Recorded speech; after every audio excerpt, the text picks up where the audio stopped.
Teaching aptitude में बहुत ही important topic है आपका norm referenced and criteria reference testing. जो norm referenced and criteria reference testing, इसमें बेसिक डिफरेंस क्या होता है? नॉर्म रेफरेंस टेस्ट में हम कंपैरिजन कर लेते हैं, ठीक है। क्राइटेरिया रेफरेंस टेस्ट में कंपैरिजन नहीं होता।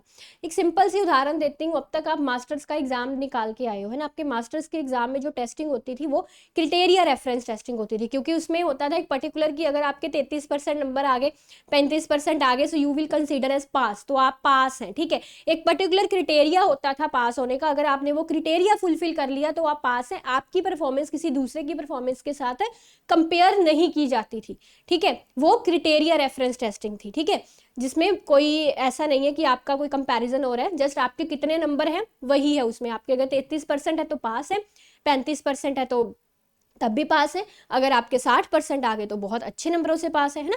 वो क्राइटेरिया रेफरेंस टेस्टिंग है। जो आपकी नॉर्म रेफरेंस टेस्टिंग है उसमें कंपैरिजन हो जाता है। जैसे हमारी क्लासेस में फर्स्ट सेकंड थर्ड डिवीजन निकलती होती थी, फर्स्ट कौन है सेकंड कौन है, वो नॉर्म रेफरेंस टेस्टिंग है, क्योंकि उसमें कंपैरिजन हो रहा है। आपका यूजीसी नेट का जो कट ऑफ है वो भी नॉर्म रेफरेंस टेस्ट है, क्योंकि इसमें परसेंटाइल होती है, कंपैरिजन होता है। सिर्फ वो पहले 6% को ही उठाते हैं, कोई पर्टिकुलर क्राइटेरिया नहीं है कि इतने नंबर ले लो तो पास हो जाओगे, नहीं। कंपैरिजन किया जाता है, सिर्फ पहले 6% उठाए जाते हैं, वो नॉर्म रेफरेंस टेस्टिंग में है।